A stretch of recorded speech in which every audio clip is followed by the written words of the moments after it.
નમસ્કાર મિત્રો. ખાસ કરીને કચ્છ એ કલા સંસ્કૃતિ અને કહી શકાય કે સમગ્ર કચ્છમાં એવા ઘણા કચ્છી માળું જે આજે દેશ વિદેશમાં આપણું કચ્છનું નામ રોશન કરતા હોય ત્યારે મળવા જેવા માણસ સાથે આપણે ઘણીવાર ચર્ચા કરતા હોઈએ છીએ, જેને આપણે વ્યક્તિ વિશેષ કહી શકીએ કે મળવા જેવા માળું કહી શકીએ, કે જેની સાથે વાતચીત કરીએ એટલે આપણે કંઈક પ્રેરણા મળે અને જે અમારા દર્શકો છે એમને પણ એમના જીવનમાંથી એમના કાર્યમાંથી કંઈક કરી છૂટવાની જે છે એ પ્રેરણા મળતી હોય છે. તો એવા જ મારા વર્ષો જૂના મિત્ર કિશોરભાઈ પિંગળ અને અત્યારે ભારતીય જનતા પાર્ટીમાં ખૂબ સારું મુંદ્રા અને સમગ્ર કચ્છમાં નામ, અનેક ચૂંટણીઓ, અનેક અનુભવો અને સાથે સાથે શિક્ષણ અને અધ્યાત્મમાં પણ જેમની રુચિ છે. એ પોતે ઉદ્યોગપતિ તો છે, બિઝનેસમેન તો છે જ, પણ સાથે સાથે જ્યારે શિક્ષણ અને અધ્યાત્મની જ્યારે રુચિ હોય ને ત્યારે આપણે એમના સાથે વાત કરવાની એટલે મજા આવે છે. કારણ કે કચ્છનો જે છે અત્યારે પ્રાણ પ્રશ્ન છે આરોગ્ય અને શિક્ષણ, અને એના માટે જો આવા દરેક લોકો તાલુકામાં જો એક્ટિવ થશે ને તો મને લાગે છે કે કચ્છ પ્રદેશ ફરી પાછું જે આપણે કહી શકાય કે ધબકતું વાઇબ્રન્ટ કચ્છ. અત્યારે ઇન્ડસ્ટ્રી છે, ઉદ્યોગો છે, રોડ રસ્તા, ઘણી બધી સુવિધાઓ છે, ઘણા બધા પ્રશ્નો પણ છે, પણ સાથે સાથે આપણે હકારાત્મક પાસું જોઈએ તો કિશોરભાઈના માધ્યમથી આજે એમની સાથે ચર્ચા કરશું. થોડીક એમના વ્યક્તિ વિશેષ જીવનની પણ જર્મનની વાત કરશું અને અત્યારે એક્ટિવિટી જે વર્તમાનમાં થઈ રહી છે એમના દ્વારા એની સાથે પણ આપણે વાત કરશું. કિશોરભાઈ, મા ન્યૂઝમાં આપનું સ્વાગત છે. ઘણા બધા ઇન્ટરવ્યુ લીધા છે પોલિટિકલ બેઝ ઉપર, પણ આજે મને તમારી સાથે વાત કરવી છે અધ્યાત્મ અને શિક્ષણ ક્ષેત્રે જે આપે કામ કર્યું છે.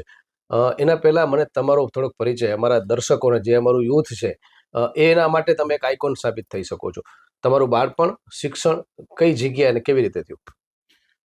હા, આભાર આપનો. હું મા આશાપુરા ન્યૂઝનો પણ આભાર વ્યક્ત કરું છું. મારું એક નાનપણથી હું મારી ગામ જરપરા અને વાડી વિસ્તારમાં અમે નાના મોટા થયા. વાહ. અને ત્યાંથી કરીને અત્યાર સુધીનો અવિરત જે મારું કાર્યકાળ, મારું કાર્યશૈલી જી, એ આજે મને યાદ આવે છે. અમે જ્યારે જરપરા વાડીએથી અમે બધા મિત્રો પગપાળા જતા, 1.5-2 કિલોમીટર સુધી અમારે સરકારી શાળામાં ભણવાનું થાય. જી, અત્યારે તો એવું થઈ ગયું છે કે ભાઈ પ્રાઇવેટ ક્ષેત્રમાં મોટી મોટી શાળાઓ હોય, જી, ત્યાં કને વધારે પૈસા આપીને બાળકોને ભણવાનું થતું હોય. અને એમાં પાછું એવું દેખાય છે મને જી, કે કોઈક સારી એવી નામાંકિત કે આ સ્કૂલ છે, એમાં આટલી ફીસ છે, જી, એટલે એનું નામ કહેવાય એમ. અમે તો નાના પાયેથી અત્યાર સુધી એજ્યુકેશન ક્ષેત્રે ભણેલા. અને હાલ મારે જે અખિલ કચ્છ ગણેશ સેવક સાર્વજનિક ટ્રસ્ટ મધ્યે જે સ્કૂલ ચાલે છે એ સેવાના માધ્યમથી અને દરેક જિલ્લામાંથી જી, વિદ્યાર્થીઓ ભણે છે ત્યારે મને ખુશી થાય છે કે અમે એક નાની પાયાથી અમે શિક્ષણ પ્રાપ્ત કર્યું. અને એ અમારા કોઠા સુધીથી અત્યાર સુધી અમને જે પણ મોકો મળ્યો, અને એમાં પછી પ્રજાએ અમારા ઉપર વિશ્વાસ મૂકી અને એક સમાજે મને અખિલ કચ્છ ગણેશ સેવક સાર્વજનિક ટ્રસ્ટ એટલે લુણંગધામ લુણીનું જી, બિરુદ આપ્યું. વાહ, તો હું આભારી છું, એને ક્યારે પણ હું ભૂલી શકું એમ નથી. જી, અને અત્યારે અમે પૂરી સમગ્ર ટીમ આમાં લાગેલ છે. અને જી, અખિલ કચ્છ ગણેશ સેવક સાર્વજનિક ટ્રસ્ટ માધ્યમિક સ્કૂલ, ઉચ્ચતર માધ્યમિક અને પ્રાથમિક એ બધું અત્યારે ચાલે છે. ત્યારે મને ખુશી થાય છે કે એવા વિદ્યાર્થીઓ અત્યારે અમારી પાસે આવે છે કે જેને એક અંક સંખ્યામાં પણ એને આવડતું ન હોય અને 12માં 100% રિઝલ્ટ આવે. ક્યા વાત, વાહ, 10થમાં 86% હમણાં અમારો રિઝલ્ટ આવ્યો. વાહ, એટલે હું ધન્યવાદ અમારા ટીચરોને પણ આપું છું કે આવા વિદ્યાર્થીઓને ટ્રેન કરવા, એમને ઉચ્ચ કક્ષાએ સુધી પહોંચાડવું. એટલે એ અમને એક અંદરથી ખુશી છે. સાથે સાથે આપનો પણ આભાર વ્યક્ત કરું છું કે આપે આ બધી એક્ટિવિટી જોઈને મારું નામ અહીં મીડિયાના માધ્યમથી આપ પ્રસારિત કરો છો. તો હું આશાપુરા ન્યૂઝનો અને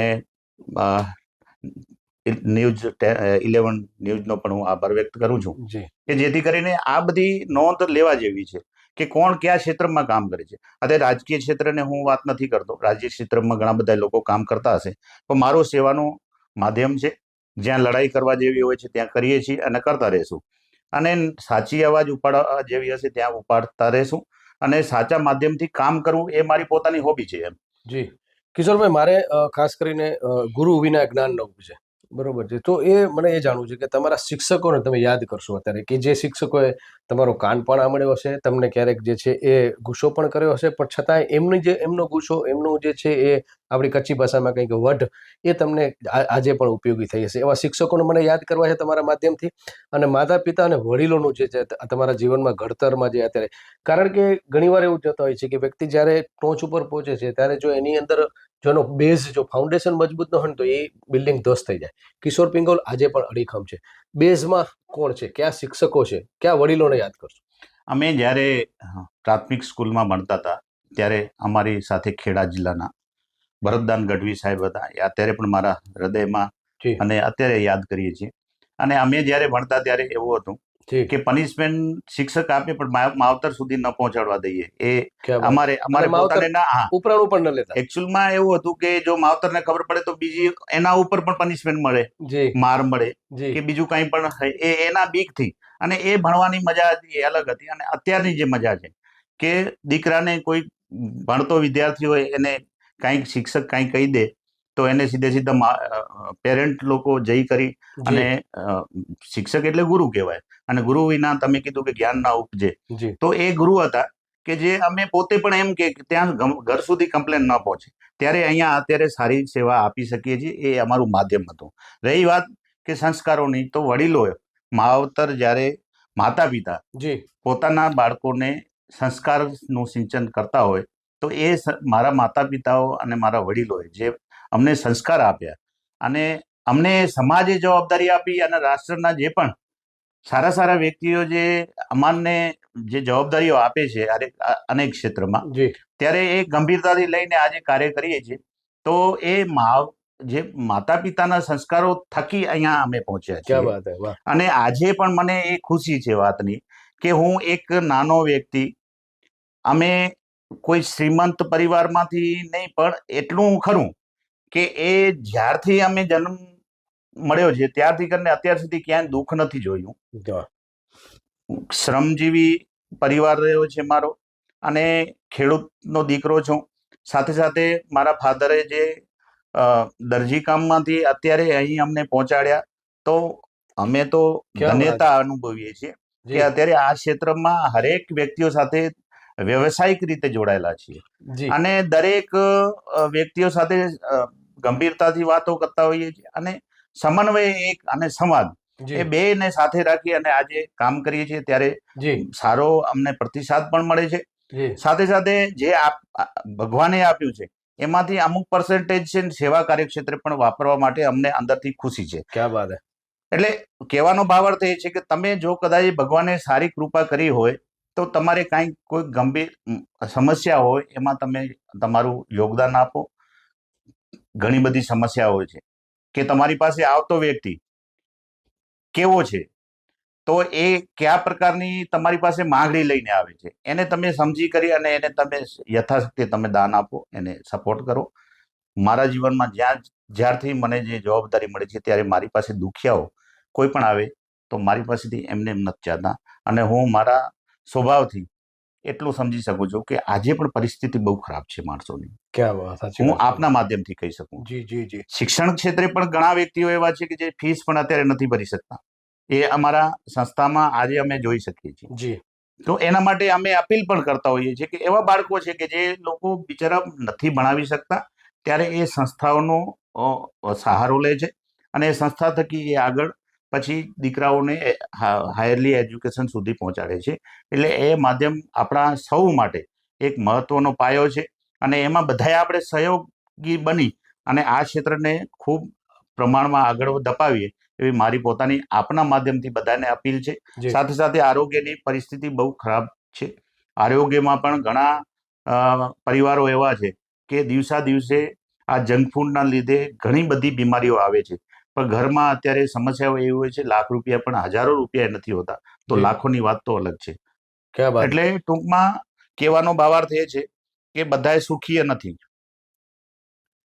જે પર્સેન્ટેજ લોકો સુખી છે એ ઘર બેઠા યા તો ઓફિસમાં બેઠા હોય અને સુખી સંપન્ન કે આર્થિક સદ્ધરતા વધી રહી છે, એ તદ્દન વાત ખોટી છે.